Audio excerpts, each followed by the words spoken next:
Livre de Job, chapitre 18. Et Bildad le Shukhite répondit et dit: Jusques à quand tendrez-vous des pièges avec vos paroles? Soyez intelligents, et puis nous parlerons.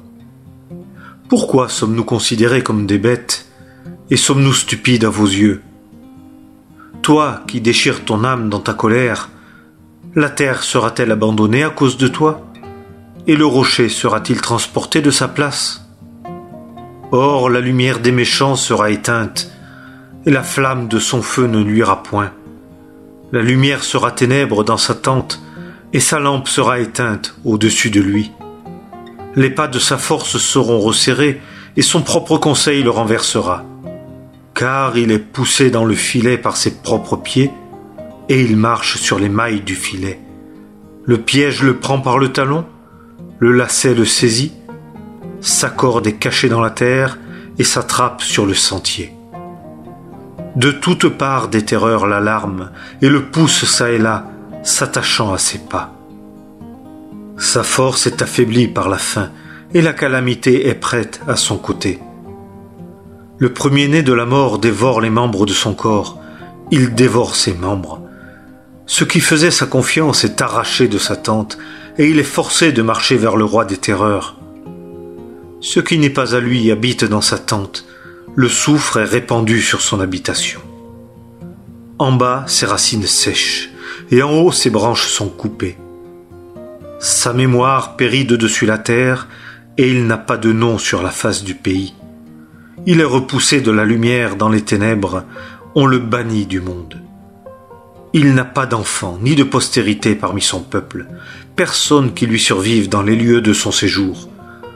Ceux qui viennent après seront étonnés de son jour, comme l'horreur s'est emparée de ceux qui les ont précédés.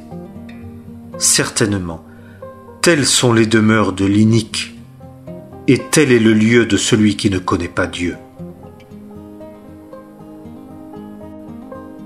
Livre de Job, chapitre 19. Et Job répondit et dit: Jusques à quand affligerez-vous mon âme, et m'accablerez-vous de paroles? Voilà 10 fois que vous m'avez outragé, vous n'avez pas honte de m'étourdir. Mais si vraiment j'ai erré, mon erreur demeure avec moi. Si réellement vous voulez vous élever contre moi et faire valoir mon opprobre contre moi, sachez donc que c'est Dieu qui me renverse et qui m'entoure de son filet. Voici, je crie à la violence, et je ne suis pas exaucé. Je pousse des cris, et il n'y a pas de jugement. Il a fermé mon chemin, et je ne puis passer, et il a mis des ténèbres sur mes sentiers.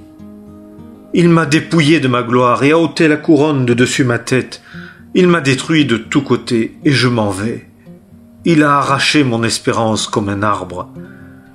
Il a allumé contre moi sa colère, et il m'a tenu pour l'un de ses ennemis.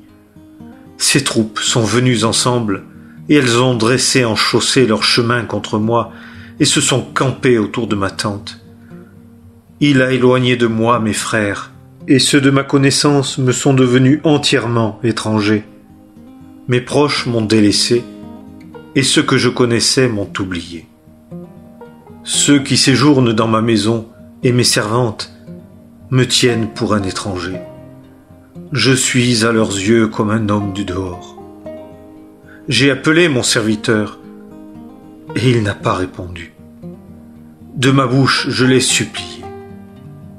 Mon haleine est étrangère à ma femme, et ma supplication au fils du sein de ma mère. Même les petits-enfants me méprisent. Je me lève, et ils parlent contre moi. Tous les hommes de mon intimité m'ont en horreur, et ceux que j'aimais se sont tournés contre moi. Mes os s'attachent à ma peau et à ma chair, et j'ai échappé avec la peau de mes dents.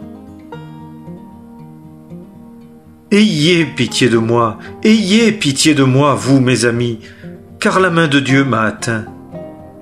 Pourquoi, comme Dieu, me poursuivez-vous, et n'êtes-vous pas rassasiés de ma chair? Oh, si seulement mes paroles étaient écrites! Si seulement elles étaient inscrites dans un livre, avec un style de fer et du plomb, et gravées dans le roc pour toujours. Et moi, je sais que mon Rédempteur est vivant, et que, le dernier, il sera debout sur la terre. Et après ma peau, ceci sera détruit, et de ma chair, je verrai Dieu, que je verrai, moi, pour moi-même, et mes yeux le verront, et non un autre. Mes reins se consument dans mon sein. Si vous dites, comment le poursuivrons-nous? Et que la racine de la chose se trouve en moi, tremblez pour vous-même devant l'épée, car l'épée est l'instrument de la fureur contre les iniquités, afin que vous sachiez qu'il y a un jugement. Livre de Job, chapitre 20.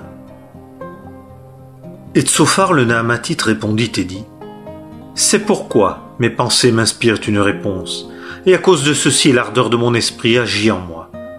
J'entends une réprimande qui me couvre de honte, et mon esprit me répond par mon intelligence. Sais-tu bien que, de tout temps, depuis que l'homme a été mis sur la terre, l'exultation des méchants est courte, et la joie de l'impie n'est que pour un moment? Si sa hauteur s'élève jusqu'aux cieux et que sa tête touche les nuées, il périra pour toujours comme ses ordures. Ceux qui l'ont vu diront, où est-il? Il s'envole comme un songe et on ne le trouve pas. Il s'enfuit comme une vision de la nuit. L'œil l'a regardé et ne l'aperçoit plus, et son lieu ne le revoit plus. Ses fils rechercheront la faveur des pauvres, et ses mains restitueront ce que sa violence a ravi. Ses os étaient pleins de sa jeunesse. Elle se couchera avec lui sur la poussière. Si le mal est doux dans sa bouche et qu'il le cache sous sa langue, s'il l'épargne et ne l'abandonne pas, mais qu'il le retienne dans sa bouche, son pain sera changé dans ses entrailles en un fiel d'aspic au-dedans de lui. Il a avalé les richesses et il les vomira. Dieu les chassera de son ventre. Il sucera le venin des aspics. La langue de la vipère le tuera. Il ne verra pas des ruisseaux, des rivières, des torrents de miel et de beurre. Il rendra le fruit de son travail et ne l'avalera pas. Il le restituera selon sa valeur et ne s'en réjouira pas. Car il a opprimé, délaissé les pauvres. Il a pillé une maison qu'il n'avait pas bâtie. Parce qu'il n'a pas connu de repos dans son désir, il ne sauvera rien de ce qu'il a de plus cher. Rien n'a échappé à sa voracité. C'est pourquoi son bien-être ne durera pas. Dans la plénitude de son abondance, il sera dans la détresse. Toutes les mains des malheureux viendront sur lui.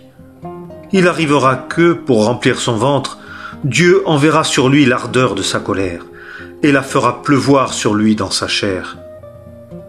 S'il fuit devant les armes de fer, un arc d'airain le transpercera. Il arrache la flèche, et elle sort de son corps, et le fer étincelant de son fiel. Les terreurs sont sur lui. Toutes les ténèbres sont réservées pour ses trésors. Un feu qu'on ne souffle pas le dévorera, et se repaîtra de ce qui reste dans sa tente. Les cieux révéleront son iniquité, et la terre s'élèvera contre lui. Le revenu de sa maison sera emporté, il s'écoulera au jour de sa colère.